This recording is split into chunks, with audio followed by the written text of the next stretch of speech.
Like everything I'm saying, you're marketing as the go-to guy.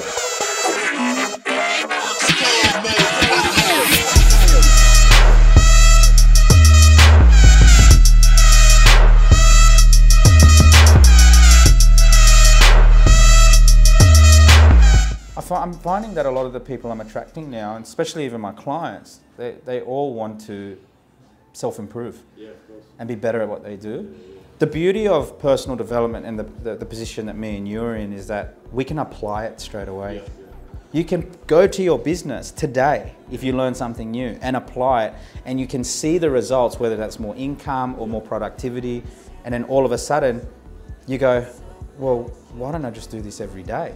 Like everything I'm saying, you're marketing as the go-to guy. That's right, and I'm targeting, you know, the millennial generation, because the millennial generation, like you, are our future. We want the people who want to evolve, you know, and really, really jump on board with trends. And at the end of the day, like if you're marketing towards 25-year-olds, like I am, right? And I'm in this business for the long haul, when in 15 years' time, and they're 40, they're the people that are gonna have money to invest in my business. But for us, like, well, I'm in the business of creating millionaires. So like I can't afford to keep all my knowledge for me, because I need everyone else around me to succeed. So my business can succeed, right? But it's an unbelievable feeling when everybody else is doing well. And we live in a country where everyone's continuously tearing each other down. Tall poppy syndrome, right?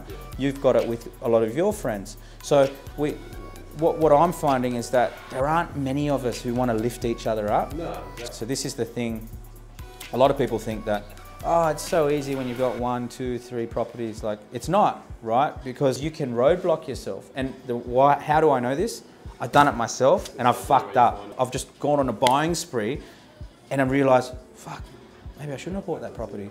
Not that I bought bad properties, but I roadblocked myself for the next one and the next one after that. So all part of your strategy needs to be, it's not about just, okay, how much money can I make off this property now? It's like, how does it sit in the portfolio?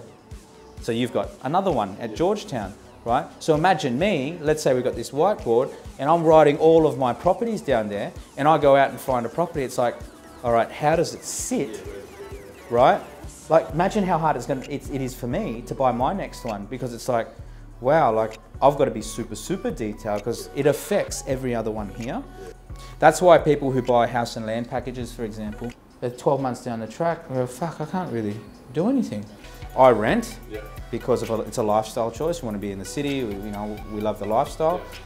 It's close to all the businesses. We don't necessarily want to buy those products that are in the city, but we invest all our money into affordable housing, which is just renters. Like, I wouldn't live in any of my places. Like, you wouldn't live in Georgetown apartment, no way, right? But people will rent it all day long for the next 20, 30, 40 years, right? So his mind's going, oh, I didn't think of that. Yeah, no one does, man. I didn't think of that. Like, why? Why do I pay a mortgage to where I live? Bro, you've got to maintain the place because it's yours, right? You've got to fucking mow the lawns. You got to clean it, right? You got to insure it. You got to do all of this shit, right? And it's just this money pit. It's like this, money, right? But when you rent, right, you can do whatever the fuck you want. You can go on holidays for 6 months if you want. It doesn't really matter.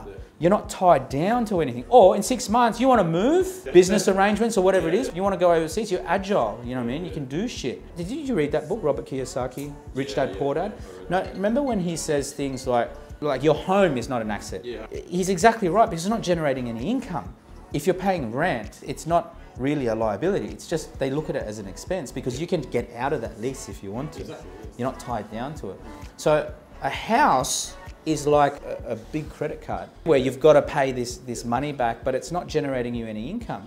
But if you've got an investment property and it's giving you a good yield, it's paying you money, putting money in your pocket, then the bank looks at that as an asset, right? So this old way of thinking of your home is an asset, that traditional way of thinking will soon get weeded out. A lot of people in the baby boomer market who have done that, and that's all they've got, just a home. They've got $1 million there. You know what they do? They sell it they downsize, right? So they can get that money and live off that, right?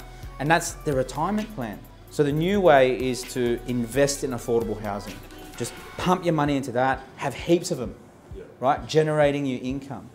So like for example, this guy said to me the other day, he goes, Zah, if you had $1 million, what would you do, right? What property would you buy? I said, I would get 10% or 90% loans, $50,000 deposits on 20 homes that cost $500,000 each. Because that's what's going to generate the income. It's not glamorous, right? It's not sexy. Mate, we're not going to get more fucking Instagram followers, right? But we're going to be millionaires. You know what I mean? And this is the problem.